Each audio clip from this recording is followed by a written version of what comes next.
Welcome to our episode dito sa Men of Light. We are reflecting on John chapter 6, 41 to 51 on the 19th Sunday of Ordinary Time Year B. Ito po yung sunod-sunod, parang 5 Sunday yata ng Gospel ni John ng Bread of Life. And today we look into our sharing in our meal that is very Filipino, or maybe even Asian. We call it family style. Something that we share in common as we eat in the middle of the table. This type of service style is gained a lot of popularity in recent years because it is less formal than the plated. Alam niyo, yung plated, kanya-kanyang plato, kumpleto na yung kakainin mo doon. Kung gusto mo, pasta, pasta. Kung gusto mo, steak, steak. Pero yung family style, yung something that we have and share in the middle of the table. And essentially, uh, we eat this way every day. As Filipinos, parang ganito talaga pagkain natin. And around one table, the whole family would be sharing the table, the food in the table, the middle. This is how we ordinarily eat and nourish ourselves every day. And this is how we share our meals at home and even with our guests. Tignan ho natin kasi yung mga Westerners, they serve their food more on the formal part, no? Yung kanya-kanya silang plato. And like many formal restaurants we have today.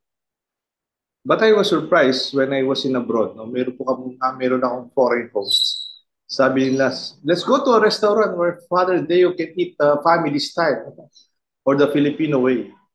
Because actually that is how we eat every day. Sila pala parang very conscious sila na that's Filipino way, that's the Asian way. And I would like to see and maybe reflect in this family way of family style of eating that we could learn in this breaking of this bread or breaking of our meal together in 3 points. Una po, every meal is an experience of sharing. Nakikibahagi tayo, hindi kanya-kanya sa lamesa. Ikalawa, every meal makes us sensitive to the rest of the family. While we are sharing, we're also sensitive na hindi natin uubusin o kukunin yung pinakamasarap parati. O baka makikita doon yung ugali mo if you are sensitive enough to the needs of other people.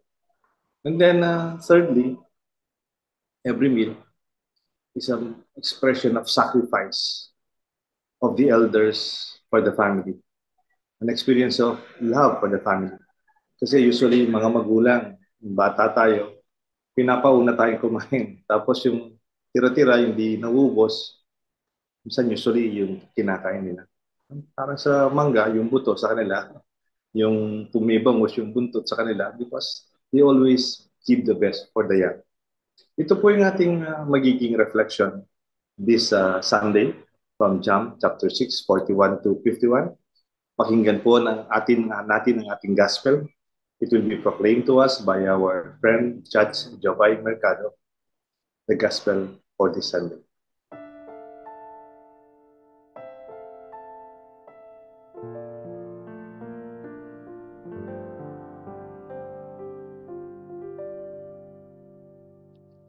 Pagbasa mula sa Ebanghelyo ayon kay San Juan.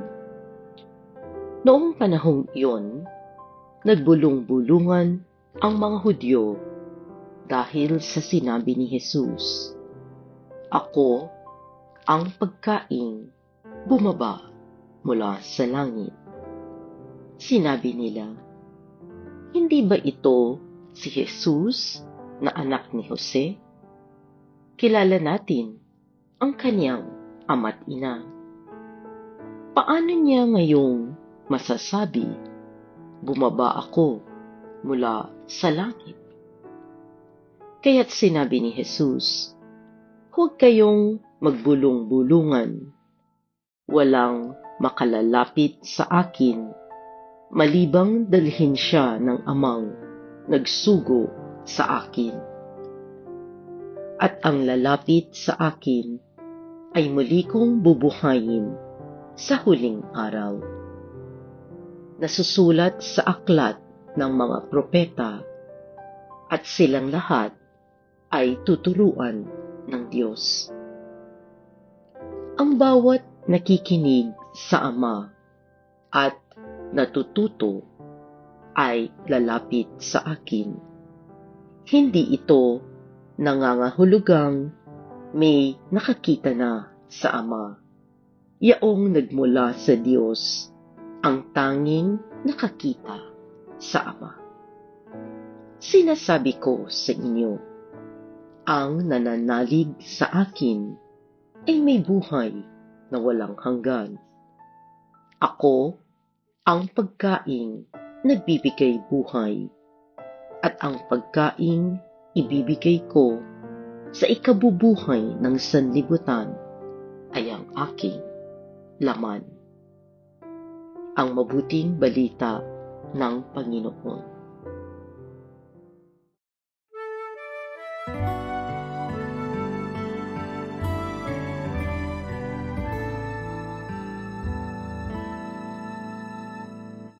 Family style. Ito po ang ating reflection. This gospel from John chapter 6, 41 to 51. Maraming salamat kay Judge Jovay Mercado for proclaiming the gospel for us. Ito po si Father Deo Galang, makakasama niyo para reflection this 19th Sunday. And I'm coming from my parish at Holy Cross dito sa Sapang Bato, Angeles. Sama rin po si Father Justin ng Social Action Center of Pampanga sa San Fernando. At ito po si Brother Joey Angeles from Angeles City. Kumusta po kayo? Thank you for being with us. Si Bishop Pambo nasa Thailand by this time yata. Nasa Bangkok. Sabi ko nga kay Father Jonathan, ako nakaakyat lang ako sa Bangkok na Santol. Siya talaga too original na Bangkok. Working with a lot of maybe Asian bishops conferences pagdasal po natin sila. Ang first part ng ating kwentuhan is the family style. Ito karanasan natin usually, especially when we were young, every meal is an experience of sharing. Kasi nasa gitna, everybody could get what they want. No? It's free. Bahala ka kung anong gusto mong kunin. Pero there's a part that the real part of this is the sharing part. Kasi kung ano lang yung kaya ng pamilya, yun lang kakainin natin. Hindi ka rin naman kakain na ubusin mo lahat o kukunin mo lahat. And that sharing is everything is at the middle. And it's a good training for us, isn't it? Father Deo, aside from food, di ba? The family meal brings about a sense of family. I believe that the people that we see around the table are the first people God has given us to love, di ba? Aside from sharing food, we tell stories, we use nicknames, we share jokes, and we learn mutual respect that make us uniquely who we are as a family. Yeah, that's good. Minsan namimiss natin itong ganito, no? Yung when we are too busy already. Yes. Parang nung bata ako, parang mortal sin yung kanya-kanyang pagkain, yung kanya-kanyang oras ng pagkain. Usually, naalala ko noon, nagtatrabaho ang tatay ko sa San Fernando, kami nasa Florida Blanca. We wait for my father. Kahit medyo minsan na hindi siya kagad nakakawin sa matagal yung biyahe niya. But we eat together. Pati nga yung paghugas ng plato, sama-sama kami. And that's part of the ritual. From the preparation, pagluluto, paghahanda ng lamesa, di ba? Ayusin eh. Tapos yung paglagay ng pagkain, up to the washing of the dishes. Naalala ko po, Father Deo, Brother Joey, nung bata pa kami, tatlo kaming magkakapatid. So yung panganay namin, babae, yung kalawa, yung kuya ko, tapos ako yung bunso. Pagka may mga ganyan na mga okasyon, kakain, may mga bisitang darating, alam na namin yung kanya-kanya naming gagawin. So yung ate ko, siya yung maglilinis, siya yung maghahanda, yung kuya ko, siya yung cook. Hanggang ngayon naman talagang saludo, the best siyang magluto. At ako naman ang kanilang runner. Pagka may kulang sa mga bibilin, akong pupunta sa tindahan, magbabike. And also, ako rin yung entertainer sa mga bisita, no?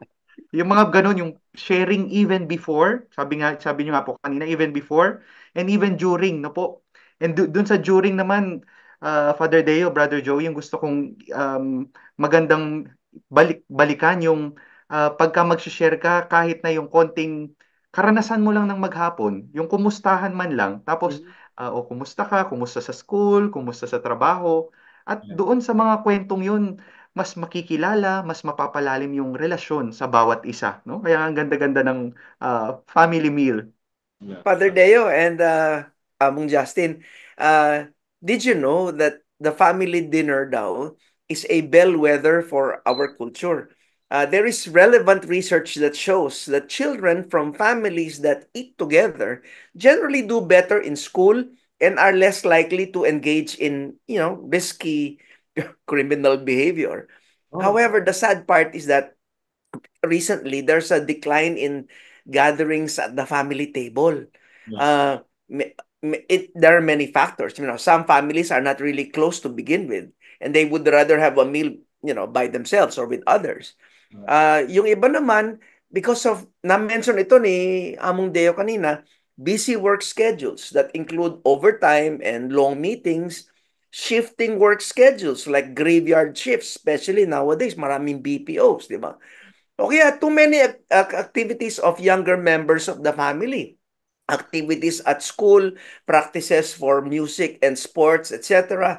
And ito pa, uh, parents abroad who work abroad. Siyempre, automatic, wala na yan dyan, di ba? It's a sad reality. Nag-evolve talaga yung complexity ng ating complexion ng ating buhay. Hindi nakamukha ng dati. Pero I hope, especially ngayon, may klase na, parang magkakaroon sana ng some kind of pagkakapareho sa schedule. At sana up to the point na we really agree by this time we go home. Di ba noon, Brother Joey, Father Justin, pag alas 6 dapat nakauwi ka na. Yeah. Yung alas 6 na parang sa Angelus. Mm. Angelus. Tapos magro-rosaryo kami noon. Pero parang feeling ko, preparation lang yon yung Angelus na 6 o'clock at saka pagro-rosaryo after. It's just a preparation para makumpleto yung family for the meal. And yun nga, sabi natin. Kami noon, Father Justin, tatlo lang kami. Lalaki kami lahat.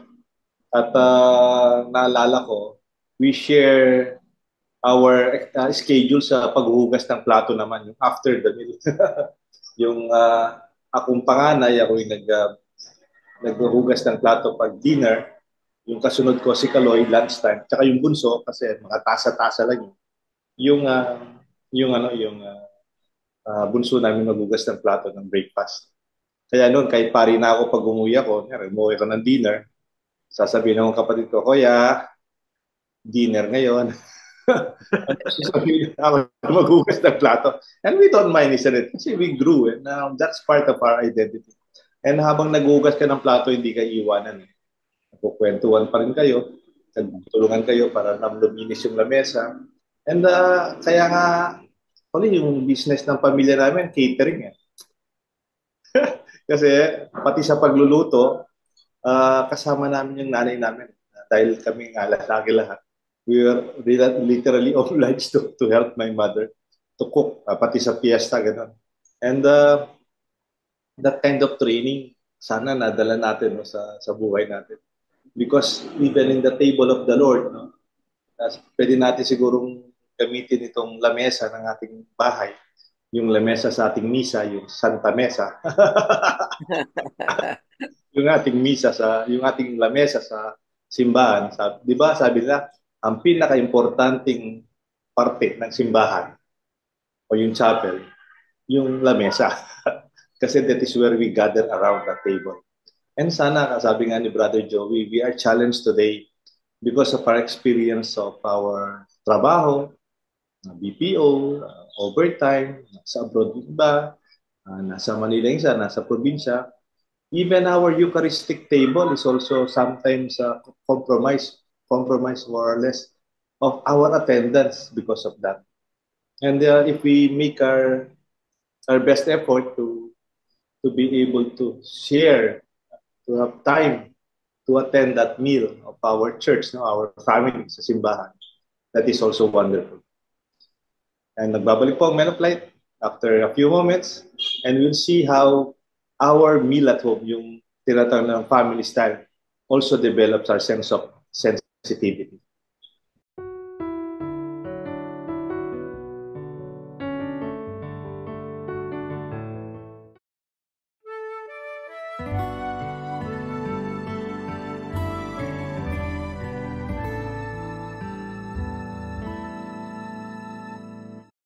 Maraming salamat for staying with us. You are still with Men of Light. Nasa second part kami ng ating reflection. I'm still with Father Justin Gatus of Social Action SACO. And then Brother Joey Angeles, taga Angeles. Also, Father Jonathan is with us, our director and editor. Si Bishop Ambon, nasabi po namin, nasa Thailand. And for the second part, we see that our family meal is a very wonderful experience and training ground to be sensitive. Yung parang pag kumakain kayo sama-sama, hindi lang kanya-kanya, hindi yung kanya-kanyang pagkain, pero other than sharing our stories, sharing our experiences, and yung maganda pa dito, yung parang pagkukuha ka, medyo tinitignan mo rin yung iba. Yung hindi mo uubusin. Pwede rin, kaya lang it also does not reflect a good person in us, di ba? You mentioned in your outline that especially in the previous segment, nakalagay doon sa outline mo, your kindness or selfishness will also be noticed in a family meal, no? Selfishness, like, kunwari, nagmamadali kang kunin yung favorite part mo, like the fish belly, or the chicken thigh, or crispy balat, di ba? Or getting 2 or more pieces, unmindful if everyone has gotten a share already. But it can also, on the other hand, show kindness. A family member who will, magmamadali siyang kumuha ng favorite part, pero favorite part mo, ibibigay niya sa iyo. Di ba? Or allowing everyone else to get a share before he gets his own. Makikita doon sa family meal. Father Justin. Gusto ko pong ipasok yung bilin nung isang pare, no, na nakakatandang pare. Sabi niya, Among Justin, habang bata ka pang pare, habang nandyan pa yung mga magulang mo, umuwi ka pagka may time. Sabi niya, kasi iba yung nagpapahinga sa kumbento, iba yung nagpapahinga sa office, iba yung nagpapahinga sa bahay, no? At yung dito sa second point natin, hindi lang nga yung sensitivity ng yung tinitignan mo yung sa mga kasama mo, pero minsan doon din na nade-develop yung sensitivity mo towards your family members, no? Parang naalala ko yung first reading natin din ngayon, si Elijah pagod na sa pagtakbo mula sa mga pang-abuso or mga paninira ni na King Ahab at si Jezebel, no? At para bang sinabi niya kay Lord, Lord, pagod na ako, Lord, sabi niya. Tapos meron isang anghel, no? Naggumamit ang Panginoon ng isang anghel na, oh, kumain ka, matulog ka, no? Minsan sa family rin natin, ganun lang, simpleng presence, simpleng reminder during meals can make a big difference sa atin, no? Baka lang kailangan nating therapy dito, hindi lang diet yan. To share meals with the right person. Kung saan to share meals other than family also. Can also be about your friends, di ba? You don't share meals with people you don't like, hindi ka makakain. Pero it's also nourishing. We nourish our relationship when we nourish ourselves when we eat. And totoo yun, yung lumilitaw yung ugali natin sa lamesa pag kumakain tayo. On a positive note, minsan, matagal na rin namatay yung tatay ko siguro. 27 years na. No? Minsan kumakain kami, I was with a senior member of the community. We were eating in a restaurant. Na-stroke na po ako Nahirapan akong pag may kunyari may shrimps. Hindi ako kukuha ng shrimps. Kukuha ka ng sauce ng shrimps. Pero hindi ako kukuha ng... Kasi mahirapan akong tanggal ng skin ng shrimps. Hindi ko kaya. At saka, kasi hindi ko pwedeng magkamay kasi forward. Alam niyo, hindi ko makain ako, hindi ako kumakain ng shrimp. Pero masarap yung shrimp. I was so touched by the elderly part ng fatherly side ng kanyang ugali. habang kumakain ka, kumuha siya ng hipon. Sarap to, sabi ko. Tapos, dininis niya. Tinanggal niya yung shell ng shrimps. Habang kumain, dinagay niya sa plate ko. You know, I was touched. Like, I felt I had a father in him. Yung sinasabi niyo, Father Justin at saka Joey, you can also share your sensitivity. Yun lang, kumakain ka tapos mapasin wala nang kanin yung lames, yung plato mo, kaya walang tubig yung baso mo, and then sila yung tatayo, or they can forget about themselves feeding that. Siyempre, sila rin, gutom naman, sila rin kumakain.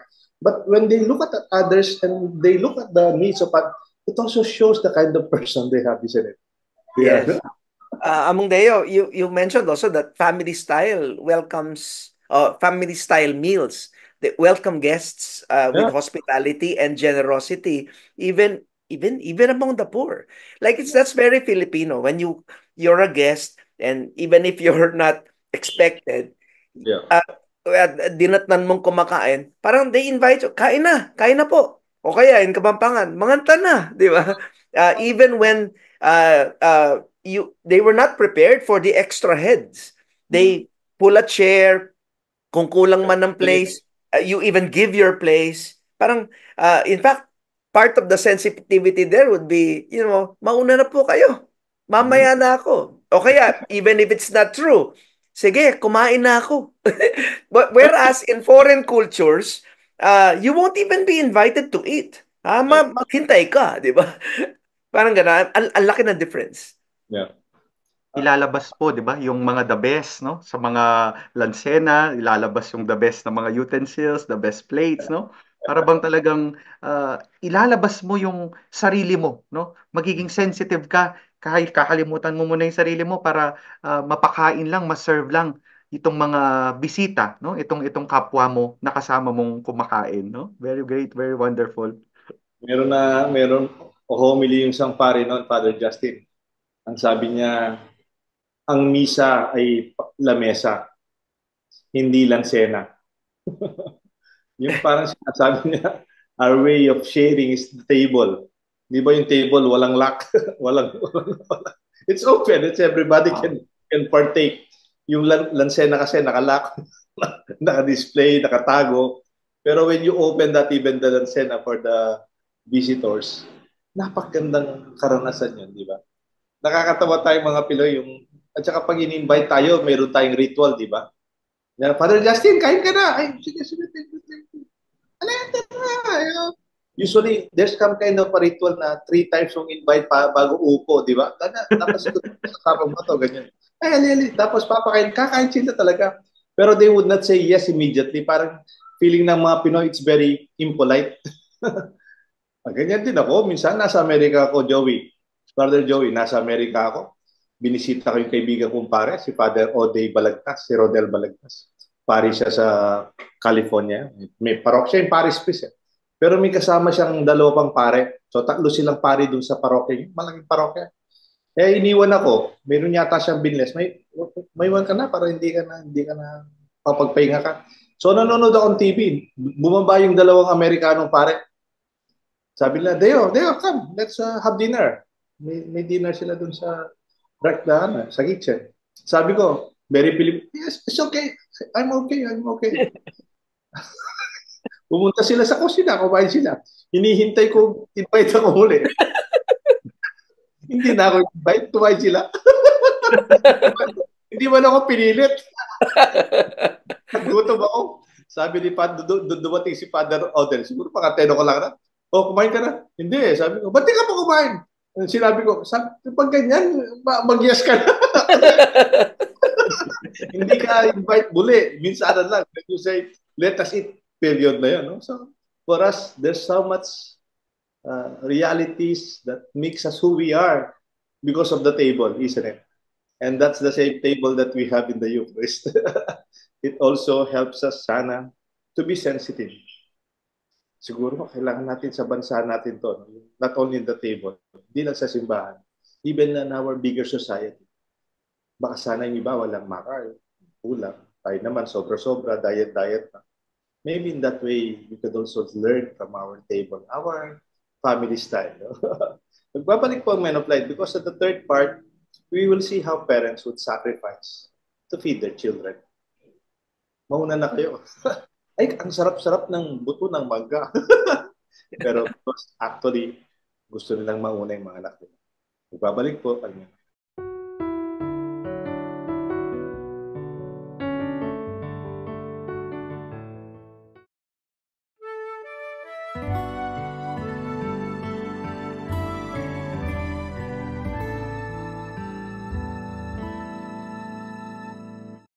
family style. Ating reflection from this 19th Sunday of Ordinary Time, John chapter 6, 41 to 51. We are reflecting on the 5 Sundays yata ng Bread of Life. This time parang kinocontextualize natin sa buhay nating mga Filipino, Asians. Sabi nga ni Brother Joy, this is more Asian in how we share meals. And we also see a lot of Christian values around our table that are developed. And hindi lang natin pinapakain at binubusog ang ating katawan, ating tiyan. And also our relationship and our sense of awareness of how we take good care of one another around the table. Kasi ganyan talaga yung simbahan, di ba? Sa misa. It's really a meal. And yung last part po ng ating reflection. Actually, pag every meal, ito'y expression ng pagmamahal ng magulang sa mga anak. Kasi pinagtrabahuan nila yan eh. Kasi sweldo nila yan eh. Niluto nila yan na binili. And minsan baka hinahanap-hanap kung saan yung available na mas mura para makakain tayo lahat. Every meal is a sacrifice for the elder members of the family. Halimbawa, may piniritong bangus. Ginagawang pinakamalutong, sabi ni Bishop Pabunon. 12 yata sila magkakapatid, sinabi siya ba? Yung pinakamalutong, sabi niya. Tapos, yung dulo, at saka yung ulo, sa totoo, hindi man kinakain ng mga westerners yan, di ba? Kasi sa kanila, yung fish nila, filet. Pero sa atin, pati yung dulo, ginagawa nilang malutong. Para yun na, kakainin ng mga magulang. O sa mangga, minsan sa mangga, kami na lang, masarap yung yung buto. Pero actually, they are just sacrificing themselves. O minsan alam niyo po yung rice, yung kumisan pag yung overcook sa ilalim, yung totongan tawag doon sa kapapangan, yung overcook yun. Minsan yun yung kinakain nila. Palagay ko, hindi naman talaga masarap yun. Because they really just want their children to get the best and to have the best. Among Deo, speaking of tutong, no? I know some people who, they swear by it. Sabi niya, ako gusto ko yung tutong. Kumakain, in fact, they throw the question back at me. Ikaw ba, kumakain ka ng tutong? And the way they say it, they're sincere when they say that they like it, that they enjoy eating it. Minsan naisip ko lang, I wonder, na hindi kaya these are parents who eat the tutong as a part of their sacrifice, or maybe they are the elder children of the family that they also eat the tutong because that's the only thing left, that they in time they get to enjoy eating it. Nagustuhan na rin nila. Hindi kaya? Yeah, pwede. Kasi lalo na, medyo ilalaban mo yan sa gatas ng kalabaw. Yes. Pero usually, by accident lang naman talaga yung tutong, di ba? Hindi mo naman talaga niluluto para Yes. Naalala ko po yung while reflecting on our third point, yung commercial ng isang brand ng tuna, no? Yung nanay, nagse-serve siyang ganyan. Tapos nung siya na, so meron na lang isang natitirang piraso ng tuna. Tapos lalagay na niya sa plato niya, yung anak niya, sinabi niya, "Nay, gusto ko pa," or parang something, "gutom pa ako," ganun. Tapos yung nanay, syempre tinignan muna yung anak. Tapos binigay pa rin yung isa, nag-iisang yun sa kanya.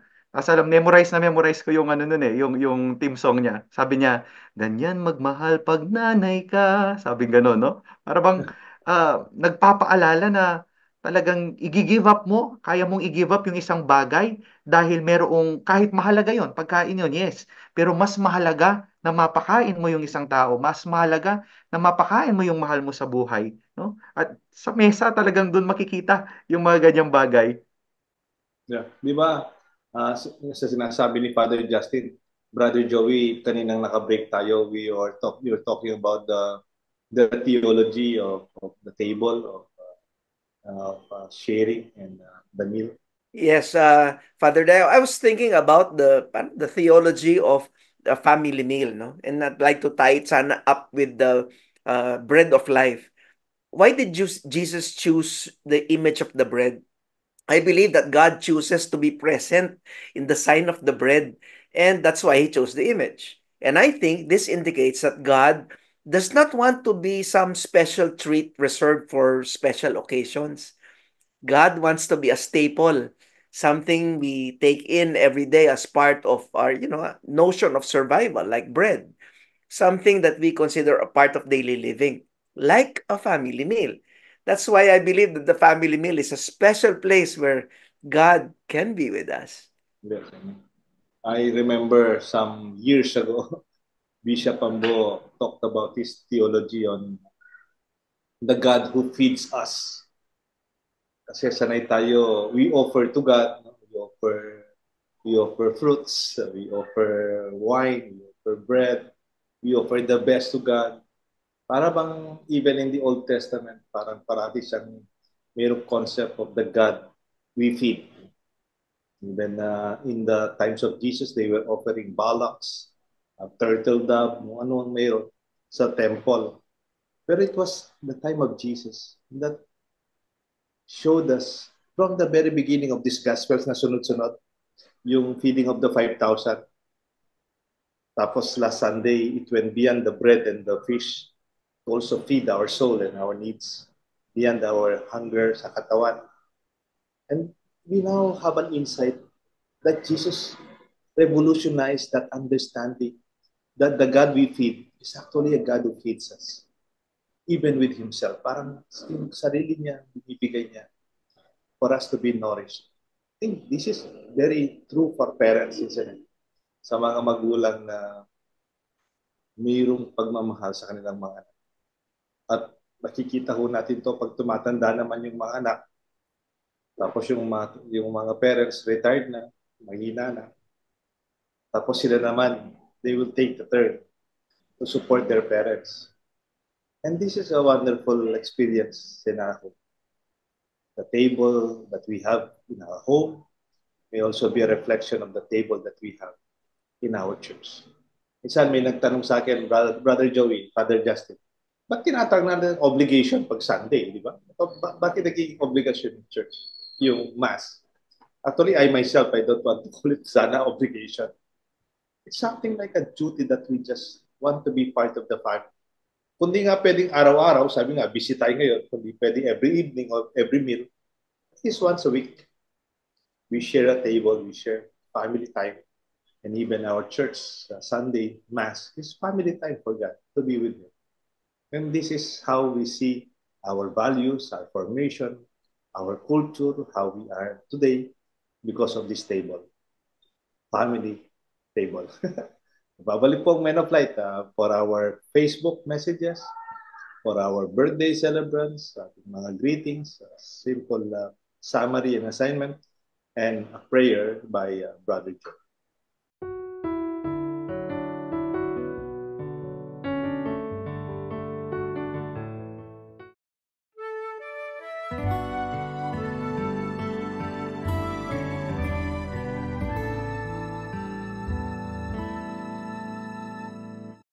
Welcome to our episode sa Men of Light. Nasa huling yug po na po tayo. This is the last part. Thank you for staying with us. At dito po sa ating last part, Father Justin will be reading our Facebook messages, mga kaibigan natin kasama sa community ng Men of Light and Daylight. And then I will be greeting our birthday celebrators for the week of August 11 to 16, and then assignment and summary, and then Brother Joey will lead us for our final prayer. Okay, for our Facebook messages from Sister Lermy Lumayag. Striving every day, planting the good seed is a little bit hard, especially in this today's context, full of competition, anger, injustice, criticism, and greed. But with God's grace, positive outlook, and guidance of the Holy Spirit and constant prayer, all things are possible. From Brother Dennis Carpio, may we all have the courage to make the right trade-offs and choose what is eternal over what is temporary. The trade-off seems trivial once we realize what God is promising us in return. He is definitely worth it. God bless you, Ninong Bong Roque and family, no? Ito rin yung kay Attorney Bong din to, si Sister Bell Katigbak. Lord God, I thank you for the kind lawyer that you've gifted the Church of Pampanga with one of its kind, Attorney Bong. Please continue to bless him and his loved ones, as well as those who opted to sell everything because they found the pearl of great price. We found you, God, that pearl. The glory to God. No? And lastly, from Sister Dora Lopez, thank you, Brother Joel, for that eye-opener, reflection, and sharing of yours. Together, let us ask God's pardon for our ecological sins that brought so much destruction not only in our country, but in many parts of the world.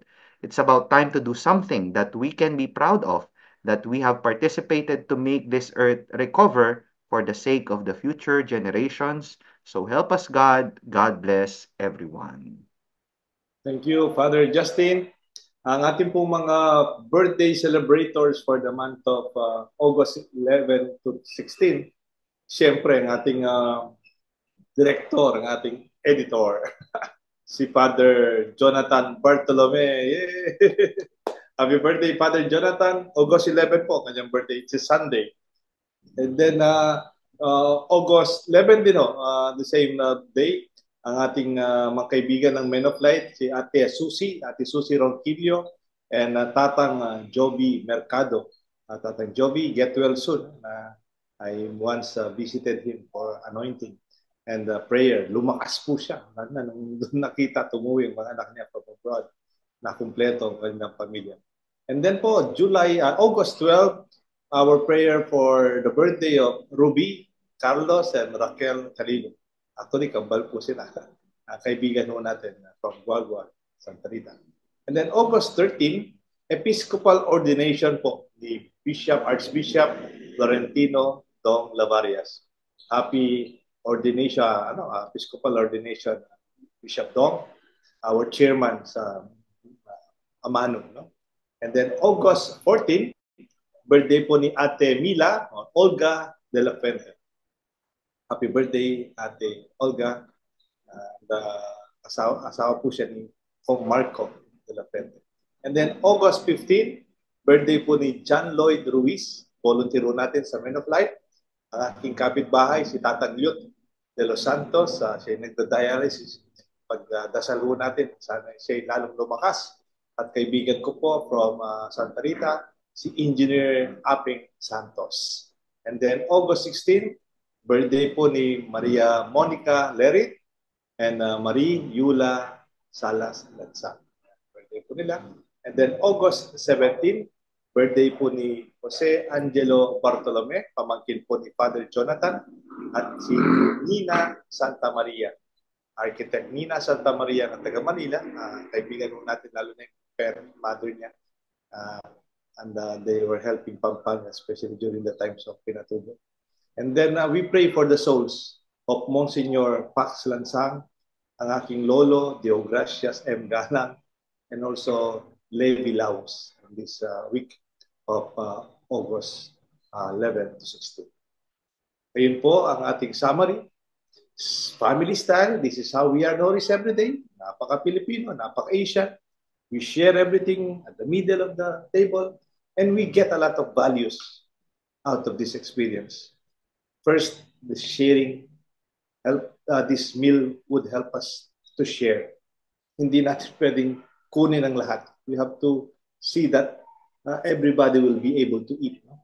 And we share, hindi lang mismong sa pagkain, even in the preparation, no? Sa pagluluto, paghahandaan, lamesa, even paghuhugas ng plato. This is part of the whole meal, no? And it's sharing life. And then yung ikalawa, every meal makes us sensitive to every member of the family or those part of the table. Yung hindi mo kukunin yung pinakamasarap lamang para sa'yo. Kuminsan, you see to it that everybody eats something. Or kuminsan, pwede mong i-share yung masarap na part, bigay mo pala sa tatay mo, kaya sa lola mo, sa kapatid mo. Even share your time to serve them. Kung wala na silang tubig o kulang yung kanin, you'll be the first person to stand up. And that's part of our training, being sensitive and sharing. Yung sense of hospitality natin, di ba? Yung kahit walang imbitasyon, kung nandun na rin naman, lunchtime, dumating sila, o napakwento sila, 12:00 na, pinapakain natin sa bahay, no problem. We will adjust. No? Hindi naman tayo mayaman, usually hindi naman, pero we can always make sure that everybody, because we adjust, no? Para lahat ay makakain. And then lastly, we realize our meals are expressions of sacrifice and love. Kasi mga magulang, siyempre, literal, pinapakain muna yung mga anak nila. Mauna na kayo, busog pa ako.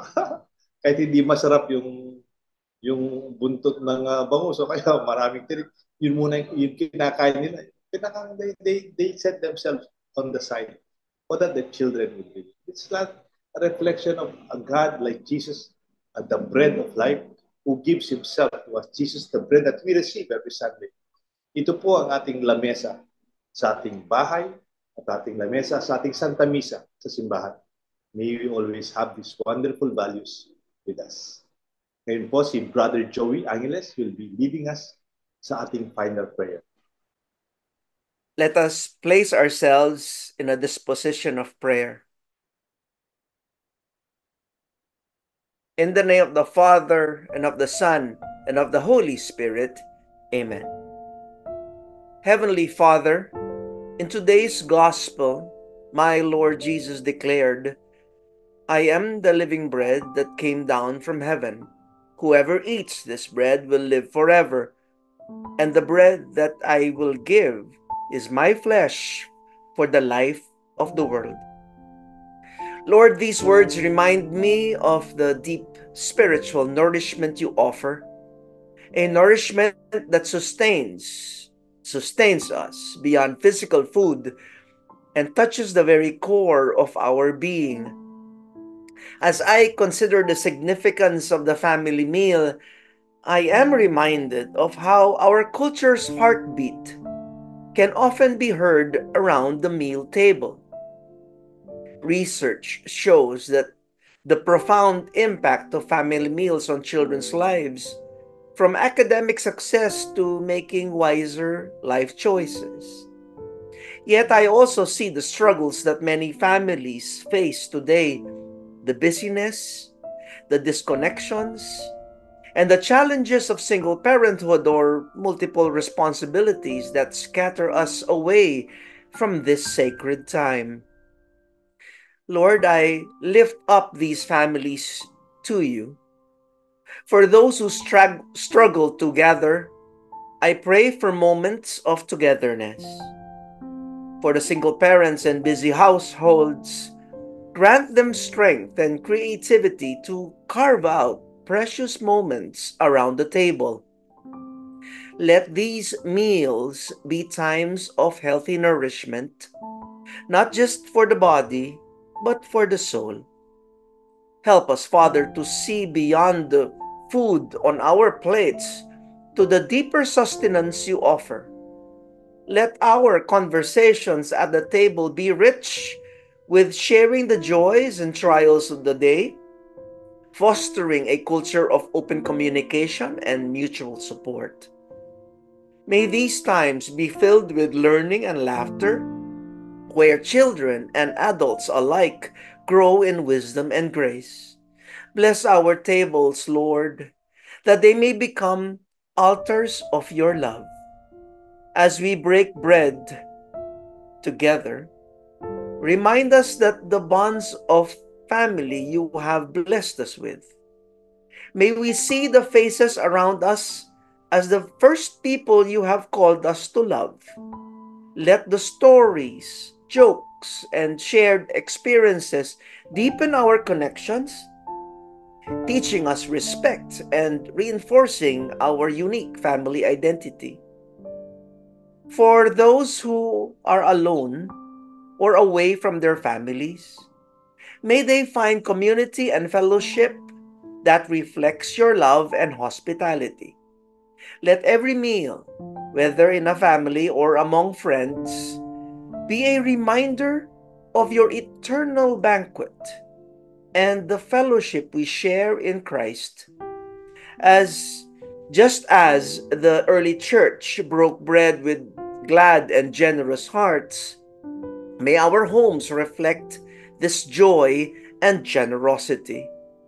Father, thank you for the gift of family, the blessings of shared meals, and the deeper nourishment you provide. Help us to make the most of these opportunities, offering hospitality, strengthening our family ties, and always returning our thanks to you.